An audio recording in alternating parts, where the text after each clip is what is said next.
Du weißt, was du willst, bis du's entscheiden sollst. Dann geht's los. Grübeln, abwägen, zurückziehen, wieder von vorn. Und am Ende entscheidest du manchmal gar nichts.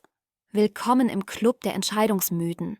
Was ist da los in unserem Kopf und wie kommst du da wieder raus? Lass uns doch kurz drüber reden.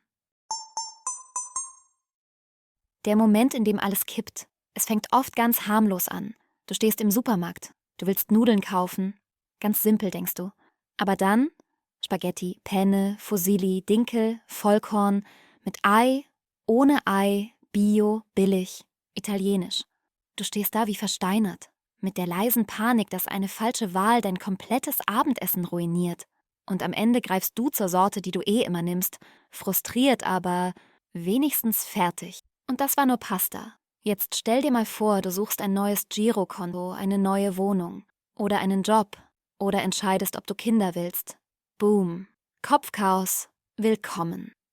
Was ist eigentlich Entscheidungsmüdigkeit? Entscheidungsmüdigkeit oder auch Decision Fatigue bedeutet, je mehr Entscheidungen du treffen musst, desto schwerer fällt dir jede weitere.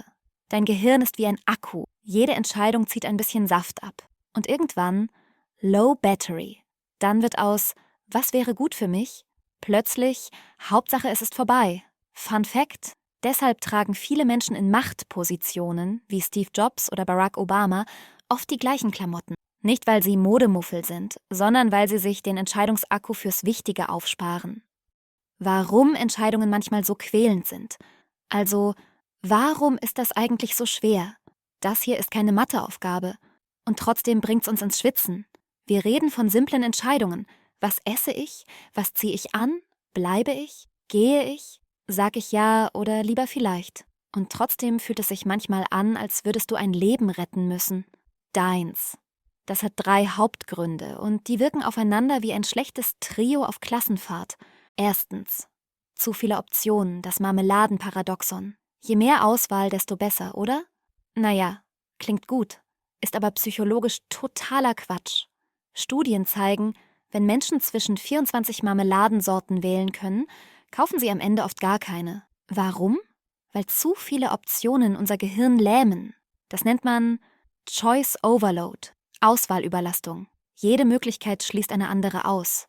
Und plötzlich wird aus dem Wunsch nach der besten Entscheidung ein innerer Kleinkrieg. Was, wenn ich was Besseres übersehe? Was, wenn ich es nachher bereue? Was, wenn ich es nicht rückgängig machen kann? Und zack, bist du raus. Entscheidung vertagt. Tabs im Kopf verdoppelt. Zweitens, die Angst vom Falschen. Willkommen im Grübelkarussell. Wir wollen nicht nur entscheiden, wir wollen richtig entscheiden. Oder besser gesagt, perfekt, weil wir keine Fehler machen wollen. Weil wir denken, dass eine falsche Entscheidung unsere Zukunft ruiniert. Was wir dabei vergessen: Es gibt fast nie die eine richtige Entscheidung, sondern nur Entscheidungen, die du im Nachhinein mit Leben füllst oder eben nicht. Aber dein Gehirn will das nicht hören. Es möchte Kontrolle, Sicherheit, eine 100%ige Garantie mit Zufriedenheitsversprechen. Gibt's aber nicht. Also denkt das Gehirn, besser noch ein bisschen drüber nachdenken. Und noch ein bisschen. Und noch ein bisschen. Bis du nachts googelst, was, wenn ich mich nie entscheiden kann? Drittens. Dein Selbstbild steht dir im Weg. Die innere Messlatte. Vielleicht denkst du, ich darf keine Fehler machen. Oder ich bin jemand, der überlegt entscheidet. Herzlichen Glückwunsch. Du steckst im Perfektionistendilemma. Und genau das blockiert. Denn wenn du deine Entscheidung mit deinem Wert verknüpfst, wird alles persönlich. Dann geht's nicht mehr nur um Wohnung A oder B, sondern um: Bin ich jemand, der gute Entscheidungen trifft? Das nennt man kognitiven Druck. Und wie auf Knopfdruck meldet sich der Teil in dir, der alles zerdenken will. Bist du dir sicher? Ganz sicher. Willst du das wirklich so machen? Du weißt, du musst dann auch mit den Konsequenzen leben. Na super. Kein Wunder, dass wir lieber nix entscheiden. Wie du leichter entscheiden kannst. Okay, und jetzt mal ehrlich. Wie kommt man da raus? Wie entscheidet man sich, wenn alles zu viel ist und der Kopf sowieso schon streikt? Es gibt kein Wundermittel, aber ein paar einfache Denk- und Handlungsweisen, die das Ganze leichter machen. Nicht perfekt, aber besser. Und manchmal reicht genau das. Erstens, begrenz die Optionen. Aktiv. Warte nicht, bis du dich komplett verheddert hast. Statt dich zu fragen, was soll ich essen? Frag dich lieber, Reis oder Nudeln? Zack. 2 Optionen, kein Chaos. Statt 12 Tabs offen zu lassen, schließ 9 davon. Vergleiche 2. Fertig. Dein Kopf wird's dir danken. 2. Triff kleine Entscheidungen sofort. Wenn es in 2 Minuten zu klären ist, dann entscheide. Jetzt. Keine Extraschleife, kein Ich denk nochmal drüber nach. Diese Mini-Entscheidungen trainieren deinen inneren Entscheidungsmuskel. Und ja, den gibt's wirklich. Dein Entscheidungsmuskel ist kein echter Muskel, aber ein mentaler Bereich im Gehirn, der durch Übung stärker wird, genau wie beim Sport. Je öfter du kleine Entscheidungen triffst, desto leichter fallen dir später die großen. 3.